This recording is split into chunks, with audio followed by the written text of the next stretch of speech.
So, how to get from chaos to connection. Today, I'm going to unlock the number one secret to end fights in your marriage without waiting for him to change or passing the pain on to your kids. A truth no other coach, counselor, or therapist will tell you. So, just to make sure you're in the right place and you don't waste the next 45 minutes, this is for you or for all ambitious wives or people in a committed relationship who are wanting to create a better relationship and who really want to stop fighting in their relationship and who are also willing. It's for you if you're willing to look at what you can do right now, not in the future, not in a month or 10 years, but now. And if you're open to a new path and a different way, this is for you. And if you're ready to really get a different result by thinking and acting different, this is definitely for you. And does this sound like you? Please answer yes or no in the chat. You have a lot of love for your husband. That's pretty important. So answer that. But it just comes out the wrong way sometimes. If you can answer yes to both of these questions, stay tuned. You're definitely in the right place. Do you try to explain to your husband or your partner? Do you send long text messages to him? I'd love to hear your answer on that. And are you thinking while you're sending these text messages or explaining, or if you're having a dialogue in your head, are you thinking, if only he understood this one little thing, then everything would be a-okay and we could finally stop fighting and get the relationship that we're dreaming of. If you only understood this one little thing, you have that dialogue going on, share it with me. All right, this is not for you if you want to wait for him to change, or if you're committed to or devoted to wanting him to do XYZ or YZX.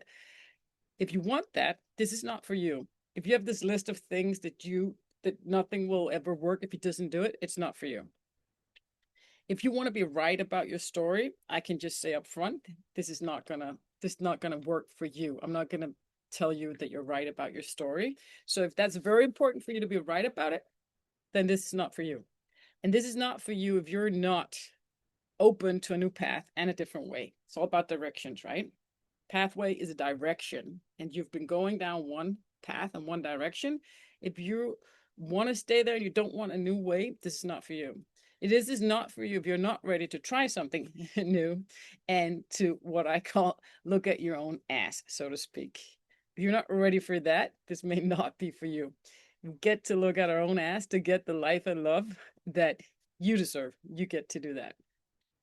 You get to be willing. That's the important part. You don't need to be able, just willing. And that's why you're here, sitting here, listening to this. So, welcome. Woohoo! So excited to have you here. Woo! Welcome. So, you're willing. All right. I'm willing. So, what's next? You're willing, but you feel stuck. It's you. Then I'm talking directly to you. I was you. I can still be you, but now I have the path and the way, and that's what I want to show you. So if that's you, stay tuned. You're willing, but you feel stuck. You get stuck because no matter how hard you try, it just doesn't work. So if you feel like you've tried everything, you've done everything that's like humanly possible, and it still just doesn't work, nothing works out, and you just don't know what to do. If you're all the way out there, then it's definitely for you. If you're at your end of your wits, you don't know what to do. And you end up feeling powerless because you try all these things and your brain has all these ideas and you put all this effort and energy into it, and then something happens which you have no power or control over, and you just end up feeling like, ah.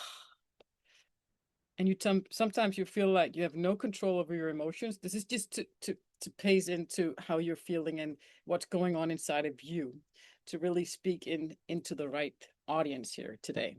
So you feel like you have no control over your emotions. Sometimes you can answer in the chat. You can write to me or contact me if that's you. Or your mouth, very important also. Either it might not be both, but it could easily be both. No control over your emotions or your mouth. But you dream of being able to speak your truth when needed in a loving, kind way. That's your dream. You dream of having a peaceful love life, and you want your relationship to flourish with love. So your life is fulfilled emotionally. That's what you want. You're in the right place. You also want to stop being so angry, perhaps. You're definitely in the right place. And you feel or think, what I'm doing does not work. And you sometimes tell yourself that I cannot live together with him when he's so sloppy, he's so messy, he's so whatever your story is and your reason is. If you have a dialogue, you tell yourself you cannot live together and be happy when ... is for you. Because today we're going to change these stories together. Okay, that's what we're going to do. If those have been your stories, stick with me. But before we start, let's go one step deeper. Do you sometimes tell yourself this? I will never change. This will never change. Do you deep down tell yourself, I'm a failure at love? Then I'd love to know if that's you sometimes. If you deep down inside, you say this to yourself, or you feel this, I'm destroying everything. I'm ruining everything again myself. Those are the dialogues that I had in my mind. I'm afraid of hurting my kids. Those are also the dialogue of some of my best clients, so to speak, that have needed me the most and gotten great results. Some of them have these dialogues. I'm afraid of hurting my kids. I was that too, and damaging my family. So the reason I'm sharing this is because this is super important, because there might be someone out there sitting all alone feeling this way. And there are many, many women out there in marriages and with kids that feel this way, but we don't share that on Facebook, right? So these are quotes from my actual clients. So it's not just me and my story. This is what many other women out there feel. So if this sounds like you, stay tuned. Stay tuned with me till the end. Don't leave. I do have a deadline in about 40 minutes, so we're going to go over it rapidly. Stay, because this is your opportunity to set yourself free from that prison of emotions that you've been trapped in all your life. You feel like you can't get out. Stay tuned so we can get there together, right? So for the next 45 minutes, I will give you the real key or the key to real communication that nobody talks about. I will show you that it works even after failing. Love is still a choice, right? So it works. I'll show that to you with examples, and I'll inspire you to apply what you learned today so that you take something away and you don't sit and watch this. You actually implement something. If you apply what you learned today, what I call the number one promise, then you will experience this shift in your own life immediately.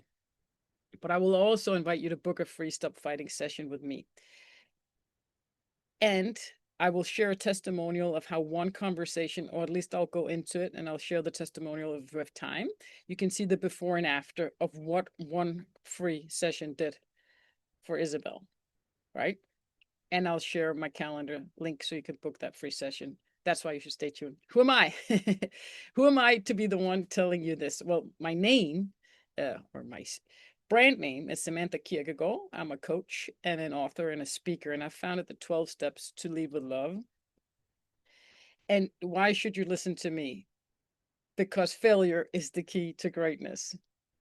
I grew up in a war zone, and I created that exact same war zone in my family until I learned this. So you should listen to me, because nobody has been more stuck, more angry, or more managed by their emotions than me. And nobody, I think, feels like it anyway, has failed as many times as me. Failure was just like my middle name for so long. But with God's grace, it gave me all these amazing wisdom and tools that I can share with you. And it's what I love to do. But this is the punchline, right? If because of this, that I was a complete failure and I've experienced so much failure, so much being managed by my emotions, so many explosions. If I can learn to manage my emotions, so can you. That's what I want to say here. Okay. So what you're about to learn is based on 10 years of marriage, 7 years of fighting and loving, and being in the trenches. So it's not based on coaching school or academia or something, right? It's being in the war zone, in the trenches, where words are like hand grenades. And I remember it also because I wrote it down and I was doing this coaching, but I really, like, I know what it's like when words hurt like like hand grenades being tossed, and you get so upset. I know exactly how that story goes, but I've also figured out what's really going on and how we can shift it, right? Here's my journey. Tons of that, and feeling so. This was in my marriage. I felt frustration. When it was my kids, I felt so much remorse. Like, this was in the marriage. Literally. And then this, me getting home from a leadership training in the States. So that's the journey, my journey, anyways. And the longest journey of your life, from frustration to connection, it's my promise to you today that you can get to experience when you apply, or if you book a session and you do your homework, you just get involved with this, you can experience exactly this, to get from frustration to connection. Very important phrase that we're going to get into what connection is all about. And then the peaceful bliss, right? That's the journey. Whatever happens between frustration and connection, it's about getting to connection, because then you get to the peaceful bliss. That journey only takes 1 second. It may seem like it's taken our entire lives and we've been stuck. But remember when you're fighting and you all of a sudden you're making love, or it's shifted, you don't know how. It literally just took 1 second. At least it takes 1 second when you do your homework or you do things differently, or it just happens by chance, right? But you don't know what you're doing. Just shift it, right? So it's not that it takes a long time, it's that we don't know how to create that shift. So this 1 second transformation, or going from stuck to and from powerless to feeling like, oh, I have power and control over the situation. Oh, I don't feel stuck anymore, right? That experience, you get that when you practice. We'll get back to what that is. You practice. Practice is a great word because it implies failure and recommitment. It's not winning, it's practicing, right? So what is it? What do you do when you so-called practice? You get homework from a good coach. Could be me, could be somebody else. And you actually do that homework, right? That's it. Then you get to experience what I just promised or claimed, that it really only takes 1 second. So how did I end up getting this so-called secret? I always talk about the number one secret that nobody else talks about. How did I get that when I was so bad at it myself? So how did I become an expert at managing my emotions? Because I failed a million times. And it felt awful. I was in a situation where I had to figure out how to manage my emotions. I didn't have like a choice, really. It was that bad. So I had to ask myself this question: why am I so angry at the ones I love the most, my husband and kids? Where does this anger come from?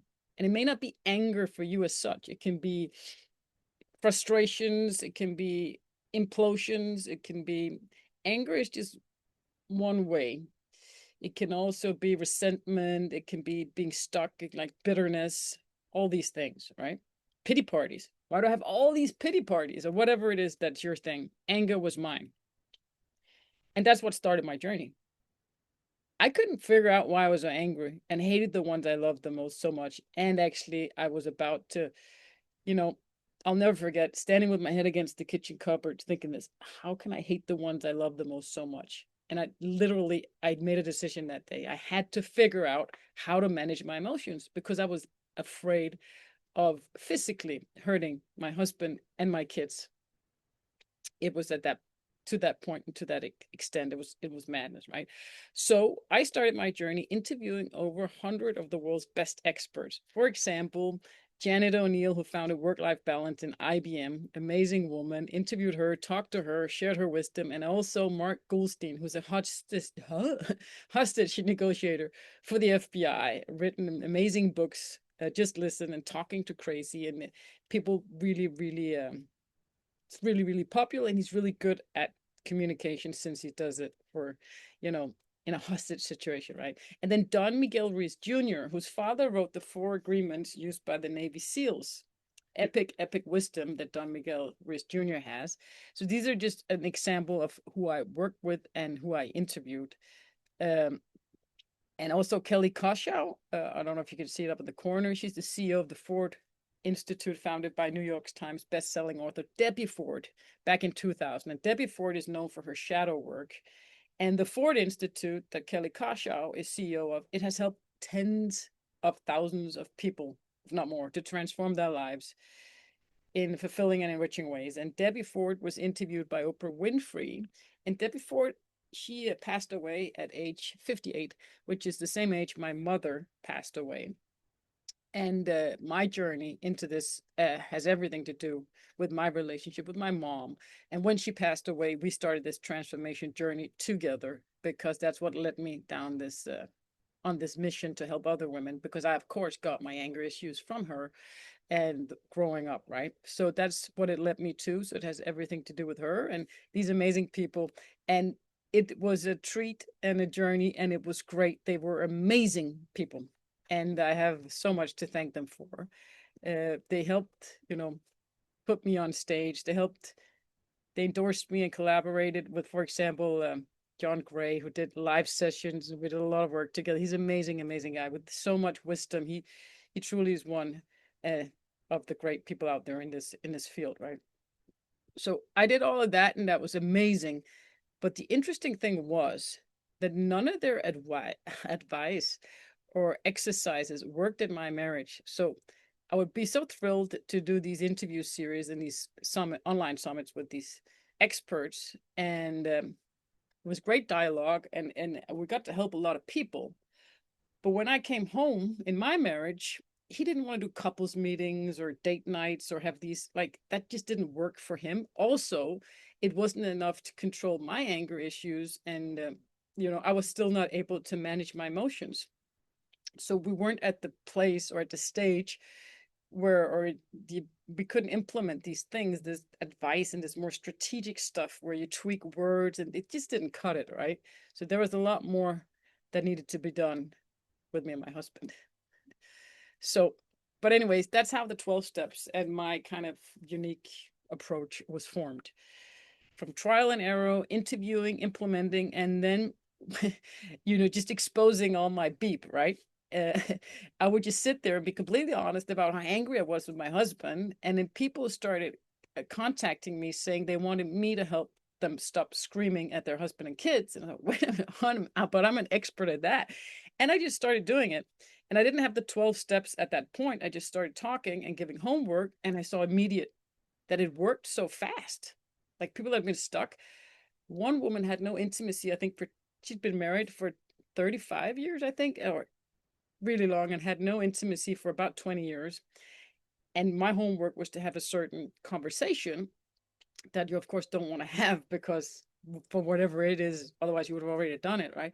She got her intimacy back, in one day, and a great, amazing transformation. So that's how it all came to be, so to speak, out of a lot of failure and trials. And also being in the situation, thinking about this stuff, what's going on with me right now? I got a chance to really practice live, right? So, okay, let me share you the story of how I became the leader and not the follower of my emotions, because I also remember that quite vividly. I remember all these aha moments and all these shifts. So I made a decision one day after hanging up the phone with my mom, and I've been talking to her about, the situation. Why does he do that? Like, I just couldn't figure out how to live with him, because we're so different, like also just on a practical level, right? I loved him so much, but living together seemed impossible due to mess and different living standards. And I was just frustrated, and I really felt like I don't know what to do. So I'll call my mom, right, and vent and get it out. And of course she would say, oh yeah, like she would support me in her way, but it didn't get me anywhere. So I remember clearly hanging up the phone that day and just thinking to myself, it's not getting me anywhere. So I made a decision that day to never ever say or think anything negative about my husband again. And that's how I became the leader and not the follower of my emotions. So mind you, all my life I've been followed by my emotions, whether for sex, drugs, rock and roll, so to speak, right? Just followed by emotions of lust, anger, whatever it was. I didn't know that I could be leading my emotions. I just thought that, emotions come and then you react or you respond to, like, it didn't feel like I had a choice in any way. But today, that day, by making that choice to never say or think anything negative about my husband again. That's when I became a leader, not a follower. So why this homework? Why is homework important? Because you listen to something new and you do something new. And this is one example. Of course, not saying or thinking anything negative about your husband is a promise that you make and you break and then you make it. So that's not like an example of homework. I could give you homework like that. I had one client that I gave the homework of not to blame for 24 hours, and it was only 6 hours, and it literally got her everything she wanted over. Like amazing. She wrote me a text next day. I can't believe it. We had our first date night, and he said he loved me. I can't even remember how long ago that was, and he's doing all these things that she was so, frustrated that he wasn't, just because she didn't blame for maybe only 6 hours, right? So, but the blaming comes from the dialogue in your head when you say or think something negative. So, what I did was I shifted my conversations with myself, my girlfriends, and my mom, because they would just say yes. Like they would, you know what I told you in the beginning? You want to be right about your story? They would let me be right about my story of how he had to improve. And that story doesn't get you anywhere. Maybe it feels great for a second, but it's like peeing in your pants, right? So, homework is important. Something new, you listen to some other stories than what your brain is telling you, and you start doing something new. Even if it's the inner dialogue that's new, it's still something new, right? And that's how you finally get a new response. That's why homework is so important. Okay, so how is this different from normal therapy? I don't believe that talking about the past is the future. That doesn't work because your brain has been doing it. Your brain is creating all the problems. Think about the past has created the problems that you're in right now in the present, right? So it's not going to create the future that you want. So all these stories about what he did and when he did it, blah, blah, blah, that's not the answer, right? So your inner conversation determines your future. Let's start with your inner conversations, right? We're not going to talk about the past, but we're going to change the conversation you're having right now in your mind. And they may be about the past, but we're going to change your dialogue, not the dialogue you had yesterday, but the dialogue you're having right now, right? So there's no need to talk about the past because it's your inner conversations that create your future. That's where we start.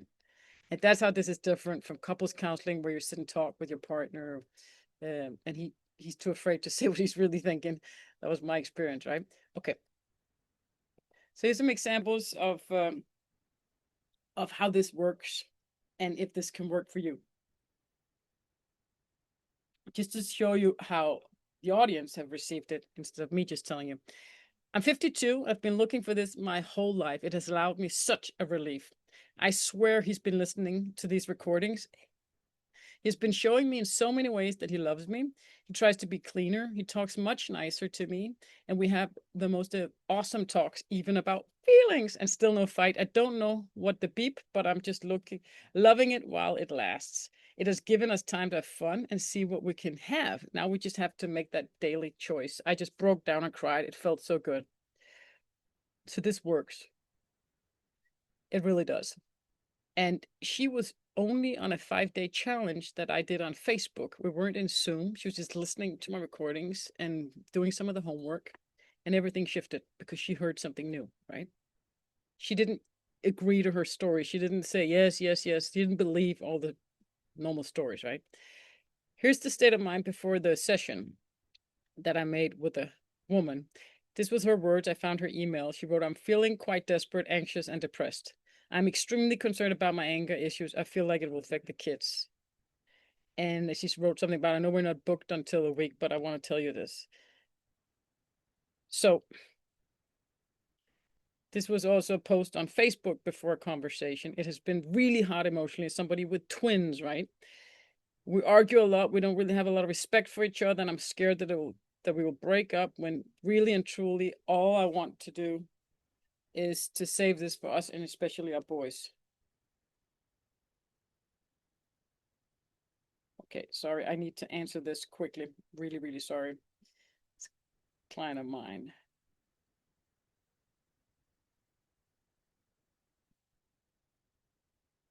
Sorry. Okay. That was before. after one conversation. That's why I want you to get that link to go book that in my calendar, get someone from my team to reach out and establish that, right? Because this is afterwards. So I can tell you that it works when you see that when they see your husbands, that you are not fighting or getting angry, just trying to forget the negativity and changing and becoming more positive. Blah, blah, blah. So that's after.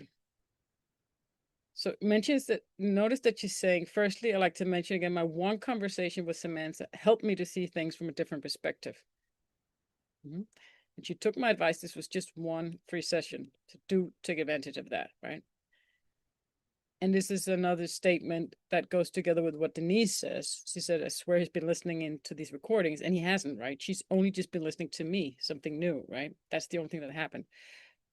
Even when we're in a good place, after speaking to Samantha, Maddie noticed the change in me, and he said, I don't know what you're doing, but keep doing it, right? So your husbands will pick this up immediately when you start doing this work. And that's the beauty of it. You don't need to involve him. You can just see the change, but not the way your brain tells you. Don't listen to your brain. Anyway, I hope we can all turn our relationship around and live a happy life with the people we love. Thank you, Samantha. All right. This is what you're going to learn today, and I have 20 minutes left. So we'll see how far we get, but I'm doing this again tomorrow. This is just like a little practice run, right? So the secret to communication, you're going to get the roadmap. There's 5 steps to get from chaos to connection. And connection is really the same as successful communications. And I'll show you how that works together, right? It's all about getting to so-called connection. And then you will learn why it is that you have to stop explaining and start leading yourself. And those are two opposite. When you explain, you're listening to your brain, and it most of the time doesn't work, right? So stop explaining. You'll figure out why that is. And then you will learn the most effective, the number one promise to make. And that is, of course, to stop saying or thinking anything negative about your husband. That's what you'll learn today. When you follow the 5 steps in the roadmap, you'll learn exactly how to manage your emotions, stay grounded no matter what goes on around you. This is how to. Sometimes we fail and recommit, but you'll see that that's the way to do it, to really stay grounded and to show up as the loving mother, wife, and woman that you are. What if, and you might not be able to see this thing up here. See. Just to put your mind in the right place and practice your inspiration and your imagination, because it's all about shifting your mind, right? So imagine this. What if the way to get what you want is the opposite of what you do? Just the complete opposite, called AO, always opposite. And what if you didn't have to wait for your husband to do anything different? What if you can get everything you want right now without waiting for him to change? And what if there's a valuable gift of learning in everything that triggers you about your husband? And what if every trigger was a gold mine? Interesting. How rich would you be? That's how rich I am today. I literally found out that there is a gold mine in every trigger, that there's a potential to learn something very valuable. So what's this so-called secret? The secret is, it's not about how you communicate with him. It's not how you communicate with him that matters.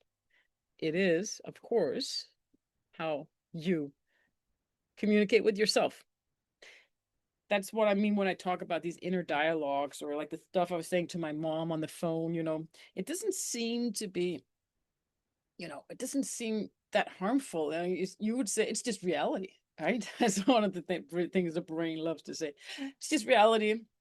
It's not just reality. I can do a whole session on that. How you have a belief and you find the proof and you choose those truths that exactly narrates that story, right? So the story, how you communicate yourself, and what proof you're looking for to back up your story. You're being the lawyer of your life, right? And you're presenting some truth and some evidence for the story that you're already playing. And it might not be vivid to you or evident to you that that's what you're doing. That's why it's your communication with yourself. that it's all about. The story you make about any situation or the situation that you're in. That's the secret. It's not about how you communicate with him, it's how you communicate with yourself. And I call that a story. And yeah, here's the important part. When insecurity is in the driver's seat, so you can have a story about something, that's one thing. But then you have like a fearful story, or you have a what if this happens, what if that happens, and you try to avoid it, but you're actually imagining it. So when insecurity is in the driver's seat, meaning you're afraid he won't do this and that, then you will drive off a cliff because you're steering towards it. And it's an interesting term, insecurity. It can have different faces, right? They can just be afraid of, missing the bus, afraid he won't understand you. It's like the opposite of trust and surrender and knowing everything is going to work out fine. And then you're going to drive off a cliff because the person that's driving the car is not the one managed by their emotions. So it's not what you say that matters, right? So when you're managed by fear and insecurity, he can sense that, right? So it doesn't matter what I say. If I'm fearful or angry or spiteful, it does not, that's what he picks up, right? It's not what you say that matters, it's how you feel when you say it. So it's all about managing your emotions, right? Because that's what he picks up. Managing your mouth is important, but it's by managing your emotions that you get there. That's why you must learn to manage your emotions. This is the answer to everything. And how do we do that? Like the decision I made that day, for example, on the phone, to never ever say or think a negative thing about my husband. It's just one overall way of becoming a leader, right? If you don't learn to manage your emotions, they will manage you, hence the cliff that you're going to drive off. So if you don't manage your emotions, like, they're going to take over and they're going to manage you. And that is insecurity 99% or 90% of the time. Even if it's good emotions or bad emotions, you still need to manage them. Because if you're going from ecstatic love to anger like I did, you're still not managing it, right? It's just happening to you. So how do you manage your emotions? So you manage your emotions by managing your mind, the conversations you have inside your mind. And that's the roadmap I'm going to give you today. So you manage your emotions by managing your mind. And when I say manage, it's small things can pop up, stories, if you're not conscious. They're just going to come up, because your mind is just going to go on autopilot, right? Repeating the same stories again and again, like we always do, say the same things, the mind just runs loose, right? So there are three overall ways to manage your mind. Number one, don't use it. That's not what I'm here to teach, because I can't really preach that. I can tell you some hacks to not use it. Number two way is change your day-to-day stories. The third way to manage your mind is to rewire the underlying story from childhood, right? So once upon a time, you made up a story about the world, about yourself or the world around you. Some negative story was wired into you. I'm not worthy, some variation of that. Not being worthy of love, having to work for love, whatever it was. We all have this underlying childhood story that filters how we see reality, right? But today we're going to focus on what I can teach you is your daily stories, like things that are more action oriented, that will gradually overwrite your underlying story because you start finding proof for like a new and better story and you stop your old story, right? So we're going to look at your day-to-day stories today. Oh, in order to manage your mind, all your thoughts and all your perceived realities, all your conclusions, all your ideas of problem solving in your mind based on stories and not something that really works. Your thoughts become your habit, and your thoughts determine your emotions. And your emotions, for example, they shape your tone. They just do. And that's what they pick up. That's what, that's the sensor of the male side. I think it's for all of us, but especially for them. So thoughts, emotions, and how we speak.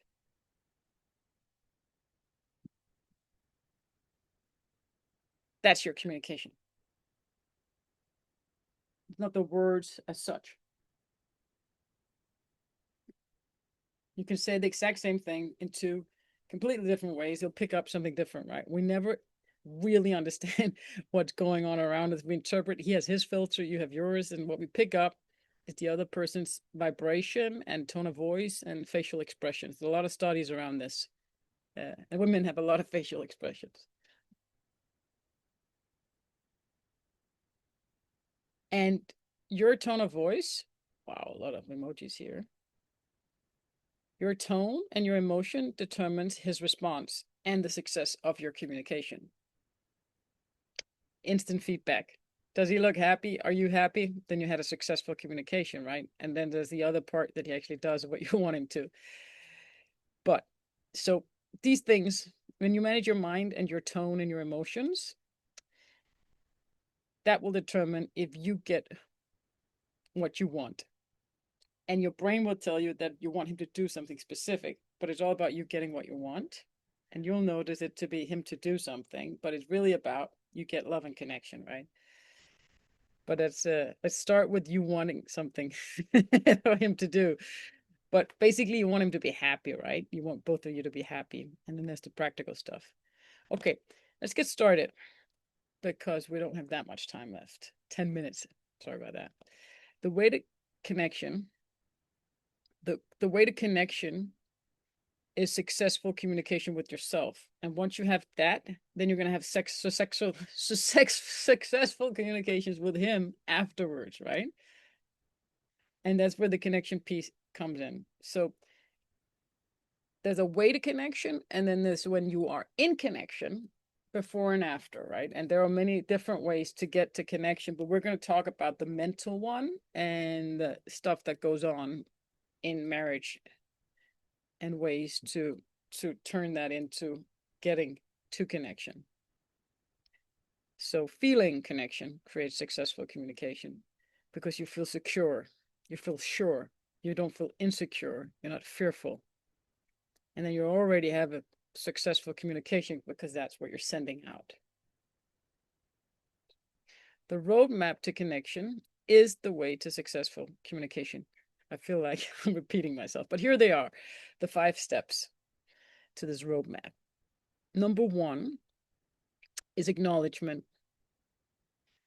And that's okay. What I'm doing is not working. I need help. Let's watch a masterclass. Let's reach out for help because you have acknowledged that what you're doing is not working. Your husband's not happy. You're not happy. Your kids are not happy, right? So that's step number 1. It's not working. I need help. Number 2 is answering the question, what do I really want? This is both long term and when you book a session with me, we're going to talk a lot about what do you want? Why is that important to you as a long-term goal? But in a day-to-day situation with your husband, you also ask, what do I really want? When you're telling him to do something, wait a minute, what is it that I really want? And is this the way to get there? Right? Do I just want to blame him? Is that really what I want? Because that's what I'm doing, indirectly or directly. So you ask yourself, what do I want? Oh, I want this. I don't want to blame him. I want actually for us to have a nice evening together. I want to feel love and connection, or right? And after asking yourself number one question, or starting with acknowledging that it's not working, and then thinking about what you really want, you manage your emotions because then you react in a way that gets you what you want. This can also just be practical stuff, taking him helping you take out the garbage. What we do need and want help, right? But if we're focused on it, we're going to communicate something. It's not going to be a long-term solution, right? But once you know what you want, you start managing your emotions to react in a way that actually gets you what you want instead of reacting in a way that gets you the exact opposite of what you want, right? And then you manage your mind because you want to manage your emotions to get what you want, right? So that's like the pre-work, get you started. And then here comes the actual work that really transforms. And the other part is important too. So you get to admit your bad stories. What are you really telling yourself? Like, get honest about it. Oh, I married a loser was one of my stories. It's impossible to live with him. Like, all these stories. Like, I know you're not supposed to say them, but with me in coaching, you have to admit your stories because we can't do anything about them if we aren't honest about them, right? So we start by admitting them, and here comes the deal, the work. Number 4, you stop your story because you can't tell a new one unless you stop the first one. That can be really hard. So 3 and 4 can be hard. They're very different than 1 and 2. 3 is like, it's a little bit embarrassing. We're not used to being that honest. And number 4, that's just hard because we want to be right. We're so engaged in our story. We're so in love with it. We're so enrolled in it. We've been telling ourselves again and again. So it's literally important to stop our story. So that's a whole chapter in itself. And number 5 is to tell your story. Bing, you're finished. You're there. Those are the steps. This is the roadmap. So get clear on what you want, not what you don't want, because you're focused on what you don't want, remember, then insecurity is in the driver's seat, off a cliff, right? And most of the time we think about what we don't want.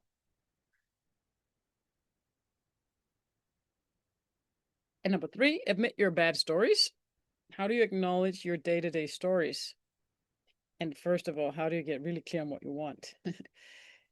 Awareness of your emotions,